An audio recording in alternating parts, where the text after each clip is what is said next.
7 decades since the Dead Sea Scrolls were discovered, around 80 new fragments of the ancient texts have been revealed to the public.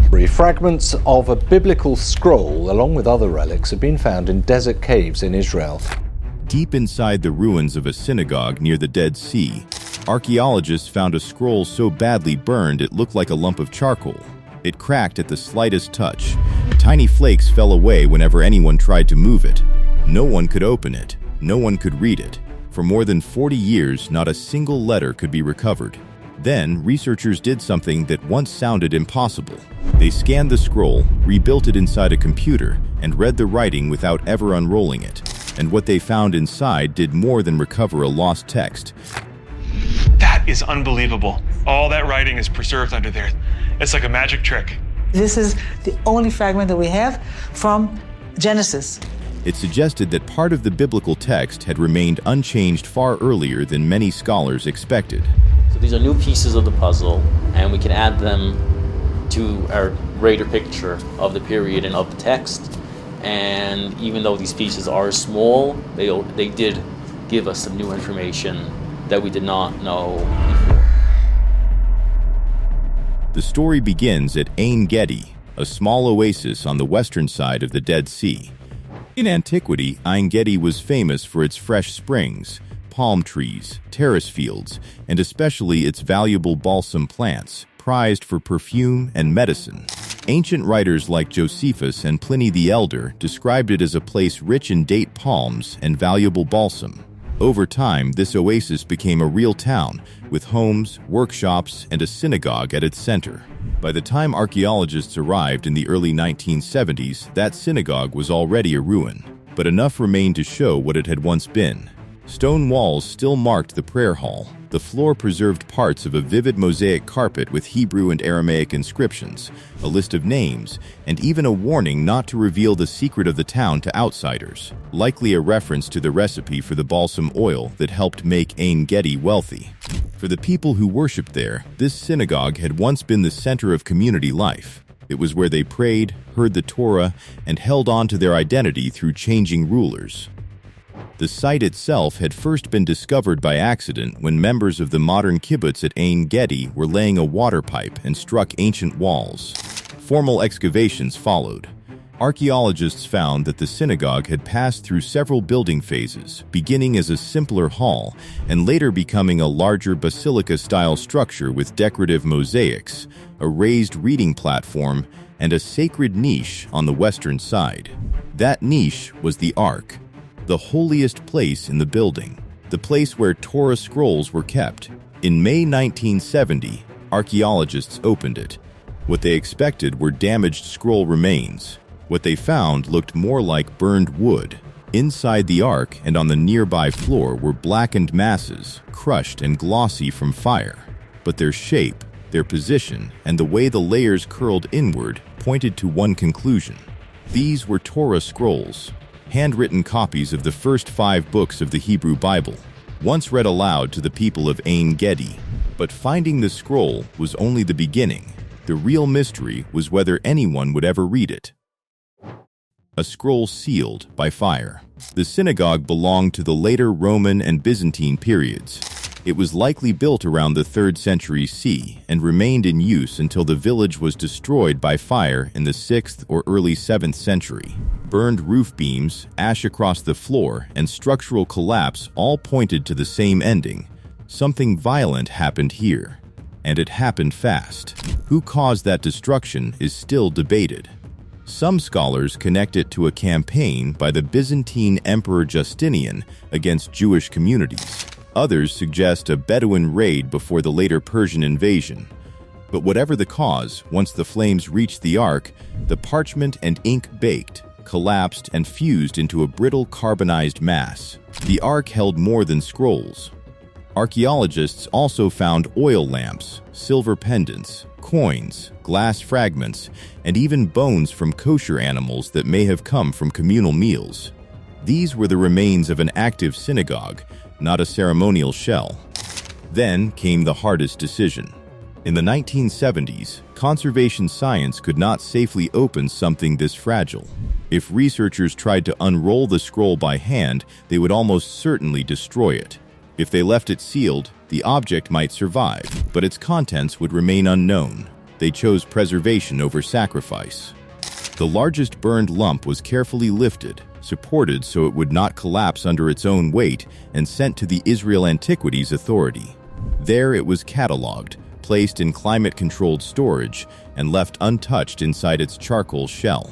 That decision preserved more than an artifact. It preserved a question. Because this scroll was not being found in isolation. The wider Dead Sea region had already transformed biblical scholarship. In the late 1940s, Bedouin shepherds discovered clay jars filled with ancient manuscripts in caves near Qumran, about 20 miles north of Ein Gedi. Excavations eventually revealed scrolls from 11 caves, now known as the Dead Sea Scrolls. Those manuscripts included the oldest known copies of many biblical books. But they also revealed something unexpected. The texts did not always agree. Some matched what later became the standard Jewish Bible. Others were closer to the Greek Septuagint used by early Christians. Others resembled the Samaritan textual tradition. Scholars call this textual plurality. Put simply, more than one form of the same biblical book could circulate at the same time. That is why the burned Torah scroll from Ein Gedi mattered so much. If it could ever be read, it might show which version of the biblical text was being used in a synagogue centuries after the Dead Sea Scrolls. Then, the years turned into decades. The Ein Gedi scroll sat in a vault in Jerusalem, boxed and preserved, but silent. Conservators monitored it. No one opened it. No one read it. For more than 40 years, the scroll stayed sealed, silent, and unreadable. No one knew what it said. And when the technology finally arrived, researchers realized the scroll had not died in the fire. It had only been sealed. Reading the unreadable. The breakthrough began with a radical question. What if the scroll never had to be opened at all? Medical CT scanners already looked inside the human body using X-rays from many angles. Researchers wondered whether the same idea could work on an ancient artifact. For the Ein Gedi scroll, they used a micro-CT scanner built for small solid objects. The scroll was placed inside the machine. As it slowly rotated, a powerful X-ray beam passed through it again and again, capturing thin slices from multiple angles. When the process was complete, the team had a three-dimensional digital model of the scroll's interior. At first, it looked like a cloud of gray densities. Then, they adjusted the image, and something appeared. Inside the carbonized mass were brighter streaks where traces of the writing appeared in the scanned data. For the first time since antiquity, there was proof that letters were still trapped inside the burned roll. The text was still there. Now, the challenge shifted from conservation to computation. The scan data was sent to William Brent Seals and his team at the University of Kentucky, who had spent years developing ways to recover writing from damaged manuscripts. Their goal was extraordinary: perform, inside a computer, the unrolling that would destroy the real object. First, the software had to separate one layer from the next inside the crushed scroll. Fire had warped the parchment into a chaotic tangle of folds, fused layers, bubbles, gaps, and cracks. The computer had to trace each sheet through the 3D data without jumping from one layer to another. Then it mapped the hidden writing onto those digital layers. Then it flattened them. A tightly curved surface, wrapped around itself for centuries, was mathematically pulled open into a readable image, as if the sealed scroll had been unrolled without ever being touched. And this time, it worked. Researchers recovered clear text from 5 complete wraps of animal skin. The final reconstruction showed 2 columns of Hebrew writing, 35 lines in total, with around 33 to 34 letters per line. The letters were tiny, less than 1/10 of an inch tall, but on the screen they appeared sharp enough to read. Some lines were broken where the parchment had cracked. Others survived almost completely. Artificial intelligence helped push the result further. Pattern recognition tools learned to distinguish real ink traces from scan noise, allowing faint writing to stand out more clearly, especially in damaged areas. And then, after more than 4 decades as a sealed black lump, the Ein Gedi scroll was silent no longer. It spoke. But the biggest surprise was not that the text survived. It was that the words matched a much later biblical tradition far more closely than many scholars expected. What the scroll said. The words inside were not a lost prophecy, not a hidden prayer, and not an unknown gospel. They were ritual instructions. The scroll contained the opening of Leviticus, the 3rd book of the Torah, written in ancient Hebrew. The readable lines preserve the beginning of chapter 1 and part of chapter 2, including instructions for burnt offerings and grain offerings, how a person brings a bull, sheep, or bird, how the priest handles the blood, and how flour and oil are placed on the altar. There were no chapter divisions, no verse numbers, no punctuation, no vowel marks, just a continuous chain of consonantal Hebrew, consistent with how Torah scrolls were written in late antiquity. That absence of vowel signs mattered.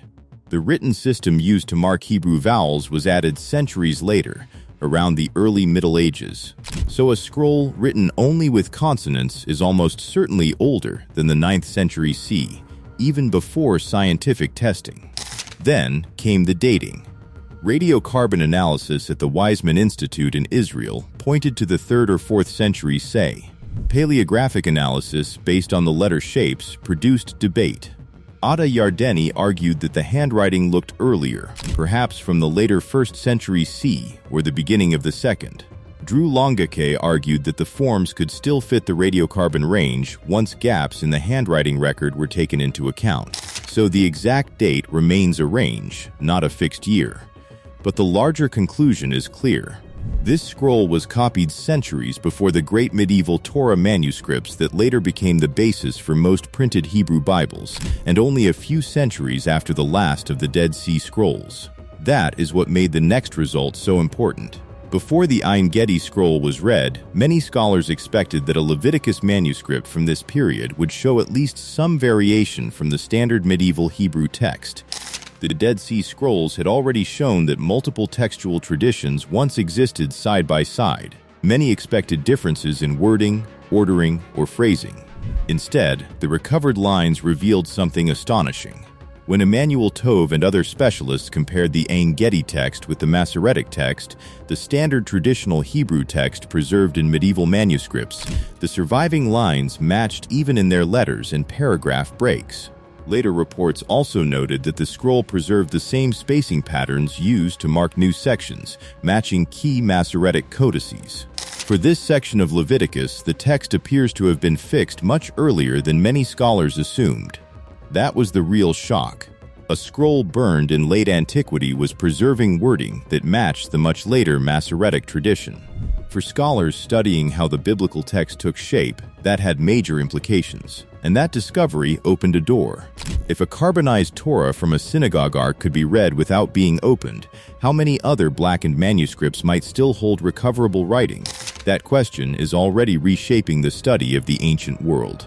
The same mix of advanced X-ray imaging and AI is now being used on the carbonized scrolls of Herculaneum in Italy, buried when Mount Vesuvius erupted in 79 CE. For centuries, many of those scrolls seemed unreadable too. Now researchers are recovering Greek text from them without opening them by hand.